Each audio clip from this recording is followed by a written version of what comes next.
Welcome to Tone Bros. My name's Casey. I'm Colin. We're going to get started with our current topic of the day, guys, which has to do with the Keeley released Mantis pedal. Yeah, a new type of pedal. It's based on a Klon. Never heard of that. Yeah, so $199. It's based on a Klon style circuit. However, it does have a little bit of switching to kind of change up how it sounds. Right. So it's also in the new folded enclosures that Keeley's putting out, kind of like the Noble Screamer stuff and the Blues Disorder or whatever that is. Right. I actually love this new enclosure he's I putting think out. it's cool. Yeah. It's got top mount jacks, which I'm a huge fan of. Mm-hmm. I saw a little bit of a sound sample where he was playing it against, some other Klons and Real Things with Josh Scott on JHS channel. Sounds fantastic. Sounds great. But I think the modified sounds, to my ear, I actually like a little bit more than the standard sounds he had in there. Okay. But that's generally me speaking a standard for me. I'm not a huge straight up Klon guy. I usually like the little bit of twist on most of the Klon Right. style So there's stuff. a germanium switch on there, and then there's a switch for bass boost. Yeah, So. which I really like the bass boost. Right. So what's your thoughts on this? I'm burnt out on Klons, man. I'm cloned out. Yeah. We went through a whole thing during that one Klon shootout back in March. Right. Which you guys should check out. Yeah, and that was fun. But it did kind of wear me thin on a little bit of Klon stuff. Yeah. And I've even bought another Klon since then. Seriously? Yeah. What'd you get? So, well, it was one of the J Rockets. A different J Rocket. Oh, okay. So, yeah. But, yeah, it's been... I'm kind of worn out. It's the new Tube Screamer, kind of, sort of. I'm kind of tired of the Klon thing. Like, there's only so many different options before you're like, okay, like, I can't. It's kind of like going to the grocery store and you see all the different salsas they have. Yeah. It's like, you know what? I'm just gonna go with the standard old pace. Yeah. You know what I mean? Yeah. Like, there just comes a point where you're like, I don't know. Yeah, and they've all got their own versions, and they all sound great. My problem is, everything Keeley makes is interesting to me pretty well. Keeley is so good. Mm-hmm. So whenever, all the Keeley modified stuff he was doing years ago to these blues drivers and all these different things. Oh, yeah. He was killing it then. I honestly think Keeley is killing it in all pedals right now. Keeley is killing it. But I think he's putting out some amazing stuff. I love the little hillbilly halo he put out here a while back. Yeah. Halo core. I like that hillbilly halo. The hillbilly halo. And then he done the same thing with that Zoma, which is the reverb tremolo style thing. Yeah. I don't know. Everything he's put out recently, I've been a huge fan of, even though it's a Klon style, another Klon style thing with enough of a twist. It's still somewhat interesting to me, but I am burnt out of the Klon thing right now. It is time for a new circuit to arrive. We need to get, and maybe even it's a new, like, just take on a circuit. I don't know, but I'm tired of talking about Klons and Tube Screamers. Yeah. Tube Screamer, my brain turns off, and I'm like this close to my brain turning off every time I hear a Klon. Nowadays. Yeah. Yeah. Which is weird because I wouldn't have thought that. Remember when the Soul Food first came out? Yeah. From Electro Harmonics? Everybody's like, what? They're trying to take they're trying to take a Klon? Yeah. Electro Harmonics? I mean, it's not like a Klon. It's, Ish. But, like, they were the first ones really to do it. And since then, everyone's went crazy, so. Yeah. I'm over it. Yeah. Over it. This pedal does sound great, but I'm over the Klon thing right now. Yep. So, and he had the Oxblood, which is supposed to be a Klon style thing. Mm-hmm. So I was kind of confused. Maybe it's new pedal format, and it gives more options than what the Oxblood had. It's kind of like the Blues Disorder and the Keeley Super Fat. Yeah. Like. Yep. Yeah, a little confusing. Just explain it to me, Slowly working on that, like, rebrand, redesign, I think, of all of his pedals. I think he went through a time of that whenever he was doing all his modifying things, and then he rebranded in all these new the pedal the super fat pedal you just talked. He went into that type of enclosure and done all with those the red dirt. Yeah. And I feel like he's moving into his third phase here. They're all starting to blend together, though. I know it's different colors, but pretty soon you're going to run out of colors, man. Yeah, it's only so many colors you can do. Yeah.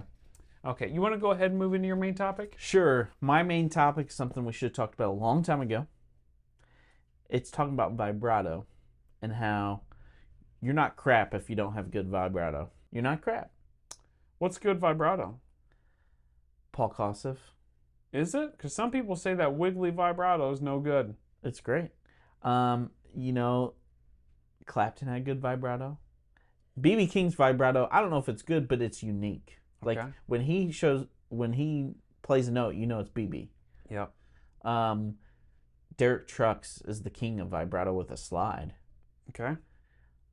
I personally think Dwayne Allman, Mike Campbell, he's got great vibrato. What about players that don't use any vibrato? Is that good vibrato? Sometimes. Sometimes it is.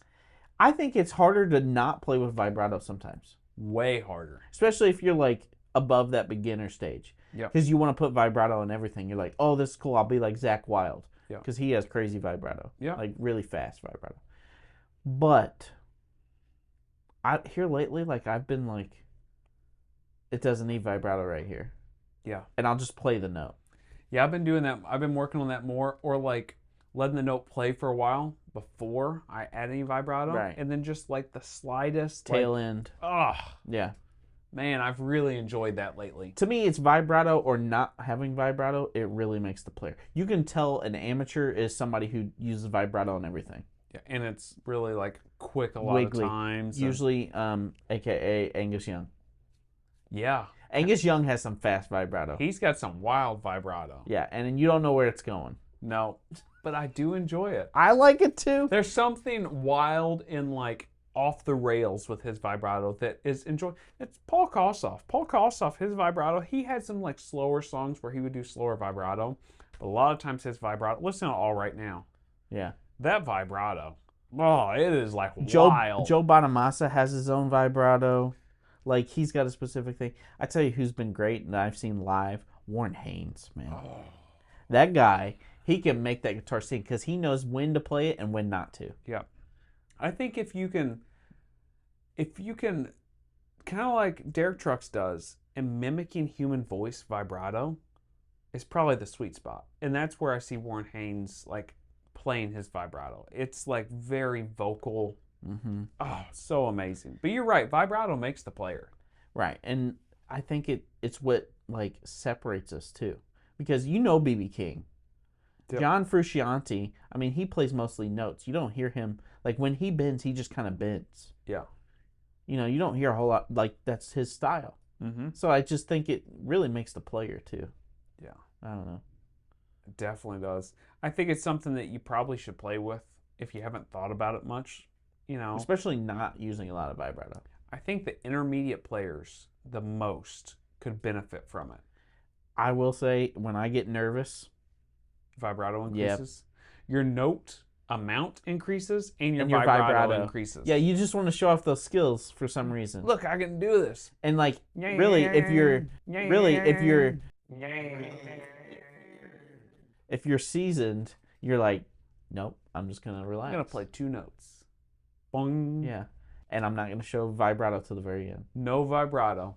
Just gonna stare you in the eyes. No vibrato. But I don't know. I think there's something to it. There really is something to it. I agree. Let's go ahead and move into my gas or pass then. Okay. Okay. So my gas or pass today is talking about the Solo Dallas SVDS. Do you know what that stands for? No idea. Okay. So it's basically the Schaefer replica preamp that's in that big box, and they made a smaller pedal version of it. This is a mini pedal version of it. It's got a single knob on the outside. It is 129, and inside has an internal gain pot. So a little, like, you know. Does it start out at 0, or do you know? I don't know where it starts out. Okay. Probably starts out in the middle somewhere, and you can adjust it up or Okay. down. But once you hit above like 10 o'clock, you're hitting like Angus Young kind of territory. It was the wireless, the Schaefer wireless that Angus was famous for using even in the studio. Tons of people were using them, and come to find out the preamp in it, it was something special, kind of like an Echoplex preamp. Yeah. So they've made this and they've made it into a mini pedal now. $129, brand new. That's not bad. That is not bad. It's got the internal gain pot, so you could turn the gain up or down and then adjust your level on the outside. What's your thoughts on this? Is this a gas or pass for you? I wish that gain was on the outside. Yeah? I wish that gain knob was on the outside. Yeah, but then the pedal probably have to be bigger. You can buy the bigger pedal version of it. Man, that's cheap. It is the right price. And EP booster territory in my basement would be great. And that Marshall would be phenomenal. Yeah. I think it'd probably be good in just about anything. My Tweed. Yeah. We gotta just keep naming amps? Is that what we're doing here? I'm just thinking My all the Tweed. things I could use it for. Yeah. My Princeton, my Deluxe, Okay. my blah, blah, blah. Anyways. No, I think, yeah, it's total gas. Yeah. $129. I didn't even know they sold the mini. Yeah. I knew they had the 3-knob. What do they call it? The Storm? The Storm. Yeah. This is a one knobber. I like the 1-knob jobbers. Yep. And it's got the tiny little knob on the inside. So you can adjust that gain, get it set Oh, it's a just knob right. on the inside? It's not a trim pot? I think it's a trim pot. Okay, You know what so I'm now saying. you're lying. Oh, yeah, you know what I mean. But I think it's a complete gas for me. Because I was thinking about, like, you know, the Keeley Katana, the little mini, it's got the one knob, and you pull it out, and you get a little extra gain boost, which is nice. But you can't really control that. Right. Like how much it's adding. You just got to add volume. With this, you could adjust how much gain you've got and then pump up the volume. That's pretty cool. I kind of like the idea of that. That's pretty cool. So, gas for me. Oh, yeah. Complete gas. All right, let's go ahead and move to your gas or pass. All right. Here we go. We're going to take it back to the 90s. Don't ever do that again. Matchless, Samson era. Yeah. You can find a DC30, which is like that's the amp from Matchless. $5,000, which is not cheap. Ouch. Not cheap. Yep. But it's also on thousands of records. All of them. All the records. And if you want the Vox sound ish, okay. if you want the Vox feel, Okay. if you want a Vox flavor, Okay. this is the amp. Okay. To me, it is the most reliable Vox. It is got some clarity and just like, I feel like it's just got so much power behind the note. Okay, so why are we not buying a Vox? Because I've already got one. Okay. That's why. Fair enough. Fair enough. So obviously I'm gonna just lay it down. Obviously this is a gas. I would love to have this amp. Because it's so iconic. It's on 1 million records plus one. Mm-hmm. Everybody has played them in the studio. I do wonder how different this is from some of these old Voxes. You know, like, I realize it's Vox inspired, and we live in this world where it feels like everything's inspired by Vox, Fender, Marshall, right, kind of ish things. There's a few other things. To me, Matchless fits more like. So Vox amps, they feel a little scoopy sometimes. I know it's got a mid thing. I know that's weird to say, but like it's got a sponginess to it. Yeah, it does. Matchless doesn't have the sponginess, but it's got that mid focus. Yeah. Does that make sense? Yep. And to me, that's kind of what Matchless does. And I know that sponginess a lot of people don't like. Yeah. Dr. Z does not have that sponginess to me. No. I don't think Matchless does either. The Dr. Z, like, Vox-inspired stuff to me feels pretty, like, immediate. Right. Like, that attacks pretty quick. Yeah. Not always, but pretty quick. Yeah, it's definitely a gas for me, and I want to have it, but boy, I don't see it happening for $5,000. Now's the time. It's not going to get cheaper. It is not going to get cheaper, but I could put that $5,000 towards something else that I'm probably going to enjoy. I got a question for you. Yeah. Do you think the Samson era is truly better than the modern Matchless? 5% better. I think that new Samson Matchless they put out right before Mark Sampson passed away here in the NAMM show, I guess, in January. It was a bad cat. Yeah, sorry. It was made with him. It wasn't, yeah. But that Bad Cat amp, I think that one probably is just about as good, if not as good as the old Samson era stuff, from what I understand. I think it's probably 5% difference. And to the average Joe, kind of like us and many people out there in the world, that 5% it matters, but it doesn't matter a lot. It only matters 5%. But I think to those guys in the studio where there's a mic, there's a magnifying glass, everybody's looking under, every percent matters. Yeah. And every little difference from one thing to another matters. So I think for those people, it will matter much more. That's true. I don't think for us necessarily a Samson era version of it is going to be that much of a difference. If that makes sense. Yeah, that's pretty true. So for me, I'm gonna say gas because I definitely would like to have it. $5,000 is hard to chew, but it's a piece of history. From a guy who wants a 2-rack. Yeah, from a guy. Yeah, you're right. I should just stack the heads on top of each other. Yeah, have every sound you need. I guess you're right. So, yeah, gas for me. Yeah, it's gas for me. Okay. Now let's go ahead and move into my main topic. So my main topic is almost a current topic, but it's not current enough to be current. So I just want to bring it up in a main topic. Okay. So this is the whole JHS, not a Klon, not a Dumble type situation. Mm-hmm. So Josh put out the Not a Klon here a while back. Mm-hmm. He put it out, didn't realize how big of a deal it was going to be. They were back ordered for like a long time. Took him a long time to get all those out to people. They were like coming in and like shipping, like, you know, a pallet would come in and he would ship it out to the group that bought some, and then they'd have to wait like another month and another pallet would come in or whatever, and out the door they went. He struggled to get those out to all the people that had the pre-order and those things bought. And then we've got this Not a Dumble that comes out.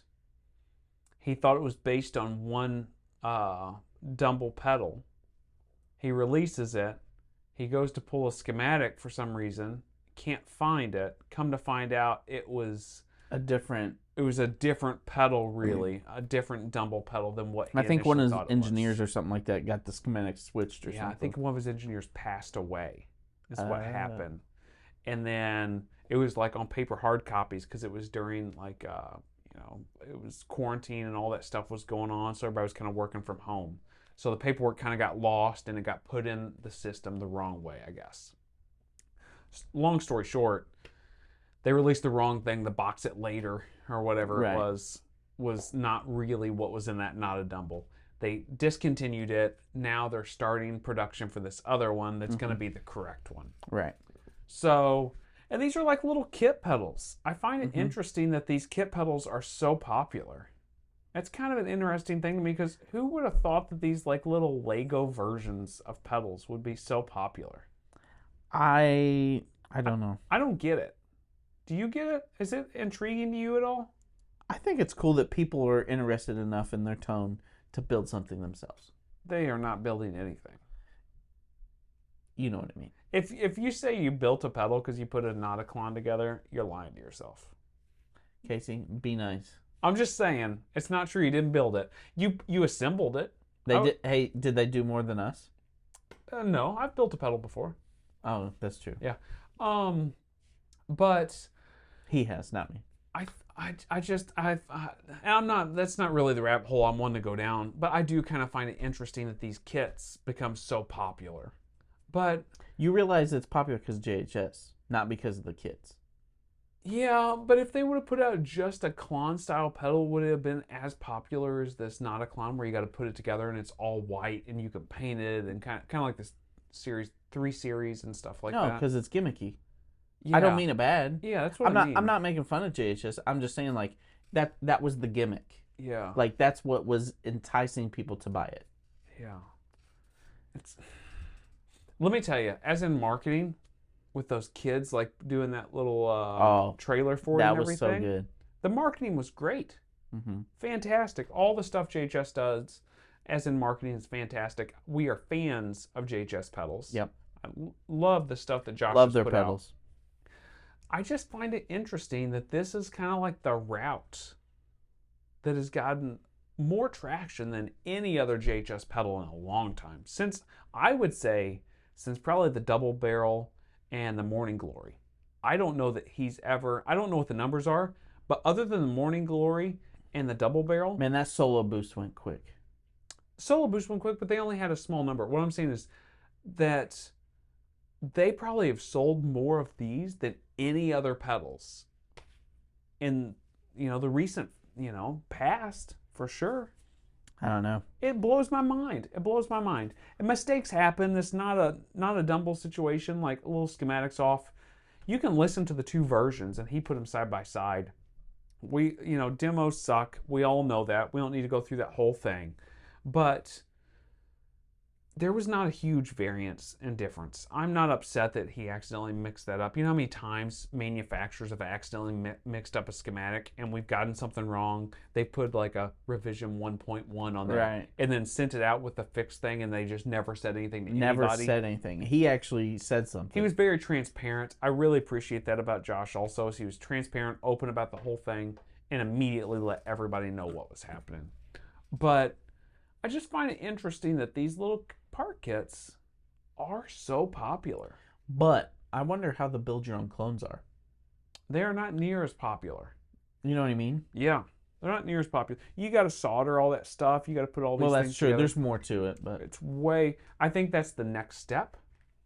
You go from this not a clone, not a Dumble thing. If you're interested still in like, I want to do more, your next thing to do is buy a build your own clone, or buy Stu Max got those handful of pedals they do. They've got like 3 of them. What is the Yeah, that pedal. You talking about the Klon? Nope. Hot cake. Oh, the hot cake one? But it's yeah, I don't remember.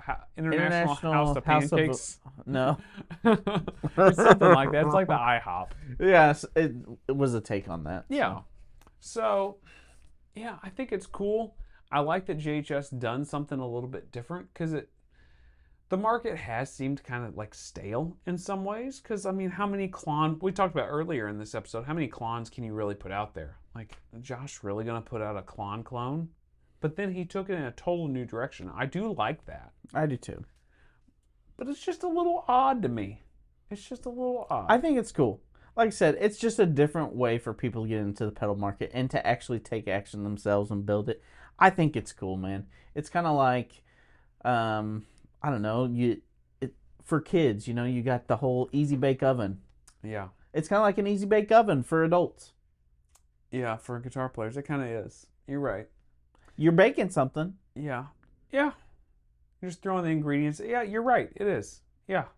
Might not be from scratch. It's a modern day. It's a easy box bake. dinner. It's a box dinner. It's like a Hungry Man. You put it in the microwave. There we go. Yeah, it's cool. I really appreciate him being so transparent on all this stuff whenever it did happen. Whenever the first Nauticlons came out and the pre-orders blew up and he sold way more than he ever expected to, he was like sent out videos like, hey guys, here's the situation. We sold way more than what we thought. We'll make sure and get them to you, but it's going to take a while. And then I think with just part sourcing, it was really difficult for a while for them until they got that stuff straightened out. And then they got all those pedals out there. But yeah, I find that interesting. I just want to bring that up because it wasn't, like I said, it's not really current. However, it's not too old either. It's a different change in the market. You know what I mean? Like, it's not a typical thing. So. It is nice. It's kind of refreshing. People still want to build pedals, sort of. Yeah. Maybe not amps, but pedals. There's a lot with amps. I wouldn't want to build an amp either. I don't want to blow up anything. Yeah, well, you can fry yourself with an amp. Don't stick your hands in the back of your amp, guys. It's dangerous. Or get a Line 6 Spider and blow that fuse every day. Yeah, you like to do it. Hey, I know how to blow up a Line 6 Spider. If you need a Line 6 Spider blown up, call this guy. I'm your guy. All right, put any comments down below. We'll see you guys next week. See ya.